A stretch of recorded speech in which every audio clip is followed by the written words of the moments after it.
Are you struggling to accelerate when pressing on the gas pedal? This issue can be very frustrating, and unfortunately, there can be several things that can cause this. I'll try to break it down for you in the easiest way possible, so hopefully, after watching this video, you'll be able to find the root cause of why your vehicle is struggling to accelerate. To start, I recommend using an OBD2 scanner to retrieve any codes. If you do get a code, that's your starting point. However, if no codes are showing after you scan your vehicle, you'll have to test and use the process of elimination to see what's causing your issue.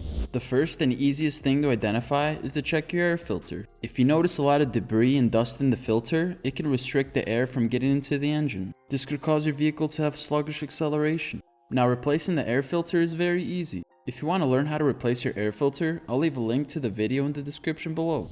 The second thing to consider is your vehicle's fuel system. If there's a fuel delivery issue, it could mess up the air-fuel ratio and potentially cause either a lean or rich condition depending on the part that went bad.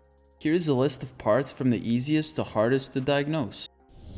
Let's move on to the ignition system. Anything that disrupts spark can lead to slow acceleration in your vehicle. The spark is what ignites the air-fuel mixture, creating a small explosion that pushes the piston down and generates power. If there's no spark, it will lead to a misfire. This typically turns on the engine light and sets a diagnostic code. On the screen, you see a list of things that can contribute to a lack of spark. The next system to consider when dealing with acceleration issues is the exhaust system. If your vehicle has a clogged catalytic converter or muffler, it can create a blockage in the exhaust system. This blockage prevents exhaust gases from exiting the engine efficiently, leading to increased back pressure and reduced engine performance.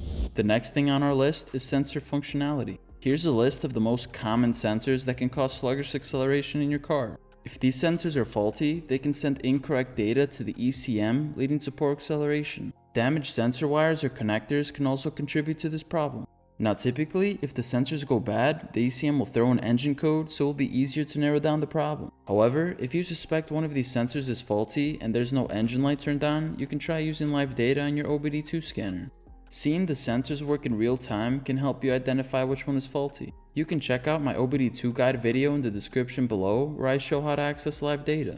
The sixth thing on the list that can cause poor acceleration is the throttle body. The throttle body controls the amount of air entering the engine. If the motor that's responsible for rotating the plate is starting to go bad, it will result in a slower response rate when you press down on the gas pedal. In other situations, it could be dirt causing the throttle plate to get stuck. It's recommended that you clean your throttle body every 60 to 80,000 miles.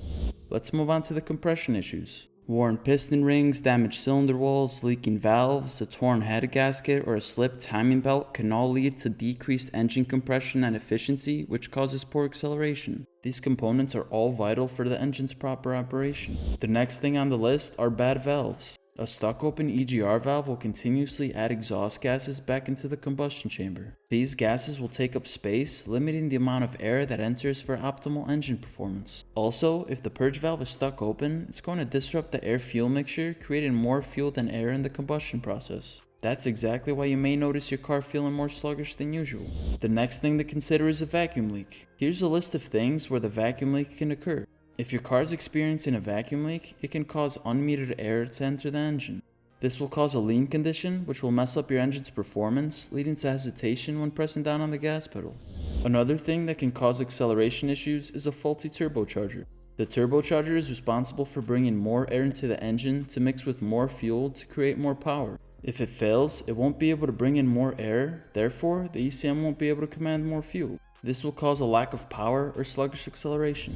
The next possibility is transmission issues. If the transmission is not working properly, it can cause problems with acceleration. This often happens due to a slip in transmission. Transmission slip is when the transmission fails to transfer power from the engine to the wheels, which can cause your vehicle to lose acceleration. This can be caused by internal wear, or in other situations, you can just be low on transmission fluid. Lastly, your engine control module could be faulty, causing your vehicle to accelerate poorly, but this should always be the last option. I know this list is long and can be very frustrating, so if I were you, I would test the easiest things first and use the process of elimination. Now if you guys enjoyed the video, make sure to like and subscribe, and I'll see you in the next one.